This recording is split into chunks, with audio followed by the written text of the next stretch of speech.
मैंने तुम्हें कितनी बार बोला है कि सोफे के नीचे मेरे शूज मत रखा करो। तुम इन्हें सोफे के नीचे रख देती हो और मुझे ये मिलते नहीं हैं। मुझे बार बार अपने शूज ढूंढने पड़ते हैं। लेकिन मैंने आपके शूज नहीं रखे थे। कल मेरे झाड़ू लगाने के बाद भी मम्मी जी ने खुद से दोबारा से उस कमरे में झाड़ू लगाया था। तुम्हें पता भी है आजकल तुम ये कैसा बर्ताव कर रही हो। आजकल मुझे यह तुम्हारा बर्ताव बिल्कुल भी पसंद नहीं आ रहा है। तुम्हारा यह बर्ताव मेरे बर्दाश्त से बाहर होता जा रहा है अब। अरे तो हाँ, मैं बोल रही हूँ ना कि मैंने आपके शूज सोफे के नीचे नहीं रखे थे। बहू, तुमने ये वॉशिंग मशीन में पानी क्यों डाल के रखा है? बेटा, वॉशिंग मशीन में पानी डाल के मत रखा करो। इतने देर तक यदि तुम पानी डाल के रखोगी तो वॉशिंग मशीन खराब हो जाएगी। लेकिन मम्मी जी, कल तो कपड़े आपने धुले थे। हाँ बेटा, मैं मानती हूँ कि लास्ट में कपड़े मैंने ही धुले थे, लेकिन वॉशिंग मशीन में पानी डालने के लिए तो तुमने ही मुझसे बोला था ना। मम्मी जी नहीं, मैंने तो आपसे ऐसा कुछ भी नहीं बोला। इंदु, मेरा दिमाग खराब हो रहा है अब खुद को थोड़ा बहुत संभालो और तुम अपने आप को सुधारो भी। तुम्हें अपने आप को सुधारने की बहुत ही ज्यादा जरूरत है तुम्हें। देखिए, मुझे खुद पता है कि कौन सा काम मुझे कैसा करना चाहिए और कौन सा काम मैं कैसे कर रही हूँ। इंदु, बस अब बहुत हुआ। मुझे बहुत तेज गुस्सा आ रहा है। अरे बेटा, सोच क्या रहा है? गुस्से गुस्से में मार दे बहू को, दो चार हाथ साफ कर ले अपना। अरे तो क्या हो गया? यदि आपको गुस्सा आ रहा है, बगैर बात के ही गुस्सा आ रहा है आपको तो। अब मैं एक काम करता हूँ कि मैं खुद यहाँ से चला जाता हूँ, वरना पता नहीं आज मुझसे क्या हो जाएगा। अरे बेटा, इतना अच्छा मौका अपने हाथ से मत गवा। ये ड्रामा दोबारा देखने के लिए नहीं मिलेगा मुझे। अरे मार भी दे बेटा बहू को, दो चार थप्पड़। आप क्यों जाएंगे? मैं इस घर से चली जाती हूँ, आप रहिए इस घर के अंदर, क्योंकि आजकल तो मैं ही बातें नहीं सुनती हूँ। मेरा ही दिमाग खराब हुआ है ना। हमेशा मैं ही तो गलती करती हूँ, हमेशा मुझसे ही तो गलती होती है। आजकल मैं ही तो आप लोगों की बातें नहीं सुन रही, तो मैं ही चली जाती हूँ इस घर से। आप तो यही इस घर में ही रहिए। चलती हूँ मैं अब। जाने दो इसे मम्मी। यदि 4 दिन घर से बाहर रहेगी तब इसकी अकल ठिकाने आएगी। मायके वाले भी कितना दिन तक रखेंगे इसे? 2-4 दिन रख लेंगे, ज्यादा से ज्यादा महीना 2 महीना रख लेंगे। आखिरकार इसे आना तो यहीं पड़ेगा। हाँ बेटा, जाने दे इसे, देख लेते हैं कितने दिनों तक घर से बाहर रहती है। लेकिन बेटा, अब तुम उसके पीछे पीछे मत चले जाना उसको लाने के लिए, वरना तुम गलत साबित हो जाओगे। तुम इसके पीछे बिल्कुल भी मत जाना। जाने दो इसे, जहाँ भी ये जाना चाहती है। आखिरकार जाएगी कहाँ? अपने मायके ही तो जाएगी। 2-4 दिन में घूम फिर कर वापस आ जाएगी। आज तो ये तमाशा देखकर दिल को सुकून ही मिल गया। भगवान करे अब ये इस घर में वापस ही ना आए। कोई नहीं, मेरे बेटे की मैं दूसरी शादी करवा दूंगी, लेकिन कम से कम इससे तो पीछा छूटेगा। मम्मी, आप ये क्या बोली जा रही हो? अरे बेटा, तुम कब आई? मैंने तो सोचा कि तुम बेटा अभी तक सो रही होगी, लेकिन तुम उठ क्यों गई इतनी जल्दी? जाओ, जाके रेस्ट करो। अरे मम्मी, मैं सो नहीं रही थी, मैं तो आपकी सारी बातें सुन रही थी कि आप कैसे आग में घी डाल रहे थे। मम्मी, आप एक औरत होकर एक औरत के साथ ऐसा कैसे कर सकती हो? आप भी तो कभी बहू थी, सास तो आप अभी बनी हो ना। अरे बिटिया, तुम अपनी दादी को जानती नहीं थी क्या? कैसी थी वो? हम लोग कितना डरते थे अपनी सास से, वो कितना डरा के रखती थी हमें। इस बात का तुम्हें तो सब पता ही है। तुमने तो देखा ही अपनी दादी को, कितनी खड़ूस थी वो। मम्मी, जैसे आप बुढ़ापे में आकर अपनी सास को गालियाँ निकालती हो, आप क्या चाहती हो भाभी भी आपको वैसे ही गालियाँ निकालें?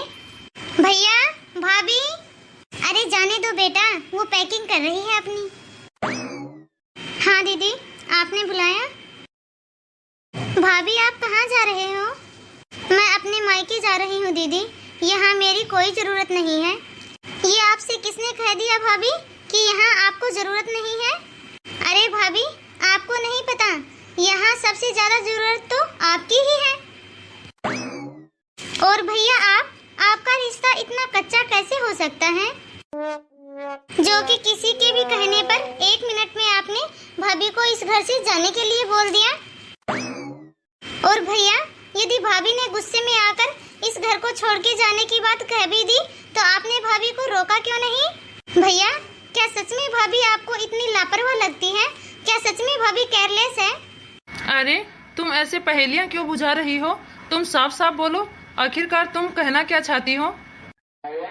भैया, मुझे यहाँ आए हुए आज 4 दिन हो गए और मैं जब से इस घर में आई हूँ मैं तब से देख रही हूँ कि मम्मी आप सबसे झूठ बोल रही हैं। वो आपके सोफे के नीचे शूज रखना, मेरे कमरे में अगरबत्ती जलाना, वो मेरे लिए अलग से खाना बनाने की बात, वो सब भैया भाभी ने नहीं मम्मी ने किया है ताकि भाभी इस घर से चली जाए। क्योंकि भैया भाभी मम्मी को बिल्कुल भी पसंद नहीं है, इसीलिए मम्मी ये सब कर रही है। ये तुम क्या बोल रही हो? मेरे तो कुछ भी समझ में नहीं आ रहा। नहीं, ऐसा नहीं हो सकता, मम्मी ऐसा नहीं कर सकती। अरे भैया, आप मेरा यकीन मानो, मैं सच बोल रही हूँ। भैया आप जरा ये भी तो सोचो, भला मैं अपनी माँ के बारे में बगैर कुछ सोचे समझे ऐसे कैसे बोल सकती हूँ? बेटा तुम ये क्या बोल रही हो? मम्मी, भाभी जैसी लड़की आपके घर को दोबारा नहीं मिलेगी। मम्मी अब बस भी करो ये तमाशा करना, इससे आपको तो नुकसान होगा नहीं, इससे नुकसान होगा तो भैया और भाभी को होगा। आपके ये सब करने से आपका तो कुछ नहीं जाएगा, लेकिन भैया और भाभी की जिंदगी बर्बाद हो जाएगी। आप इन लोगों को हंसता खेलता हुआ क्यों नहीं देखना चाहती मम्मी? मम्मी, भैया और भाभी को आपके आशीर्वाद की जरूरत है, ना कि आपकी साजिशों की। ये बात सच है मम्मी कि भाभी ने इस घर को बहुत ही अच्छे से संभाला है, फिर भी आपको भाभी से क्या प्रॉब्लम है मम्मी? अब मैं क्या करूं? मेरा बेटा मुझसे ज्यादा अब इससे प्यार करता है। नहीं मम्मी, ये आपकी गलतफहमी है, भैया आपको भी उतना ही प्यार करते हैं जितना कि भाभी को। नहीं मम्मी, ये आप क्या बोले जा रही हो? आपकी जगह कोई नहीं ले सकता। मैं आपसे आज भी उतना ही प्यार करता हूँ जितना कि पहले करता था। मम्मी, मैं आज भी आपसे उतना ही प्यार करता हूँ जितना कि पहले करता था। आपकी जगह आपकी ही रहेगी और इंदु की जगह इंदु की। अब दोनों के लिए मेरे दिल में अलग अलग स्थान है मम्मी। लेकिन बेटा मुझे तो ऐसा ही लगता था कि अब तुम सबसे ज्यादा प्यार अपनी पत्नी से ही करते हो, इसीलिए बेटा मैंने ऐसी थोड़ी सी हरकतें कर दी। हाँ मम्मी देखो, आपकी ये सब हरकतें करने के बाद भी भाभी ने भैया से कुछ भी नहीं बताया। हाँ मम्मी, इंदु ने मुझे इस बारे में कुछ भी नहीं बताया। बेटा मुझे माफ कर दो, मुझे तो ऐसा ही लगा था, इसीलिए मैंने ये थोड़ी ओछी हरकतें कर दी। मुझे तो ऐसा ही लगा था बेटा कि मेरा बेटा अब मेरा बेटा नहीं रहा, बहू ने मेरे बेटे को मुझसे छीन लिया, इसीलिए बेटा मैंने ये सब कुछ किया। नहीं माँ, ऐसा कुछ भी नहीं है। मैं आज भी सबसे ज्यादा प्यार आपसे ही करता हूँ। भैया आप पहले भाभी से बात करो, मुझसे और मम्मी से तो बाद में बात करना आप। चलो मम्मी आप थोड़ी देर बाहर बैठते हैं। इंदु सॉरी यार, मुझे माफ कर दो, मैंने तुम्हें अंडरस्टैंडिंग किया। अगली बार ऐसा नहीं होगा इंदु। कोई बात नहीं। पक्की बात है ना इंदु? मैं इतनी जल्दी तो आपको माफ नहीं करना चाहती, पर मुझे तो इस बात की ही बहुत खुशी है कि मम्मी जी को अपनी गलती रियलाइज हो गई। मम्मी जी को समय रहते सारी बातें समझ में आ गई, यही बहुत है मेरे लिए तो। I am sorry Indu.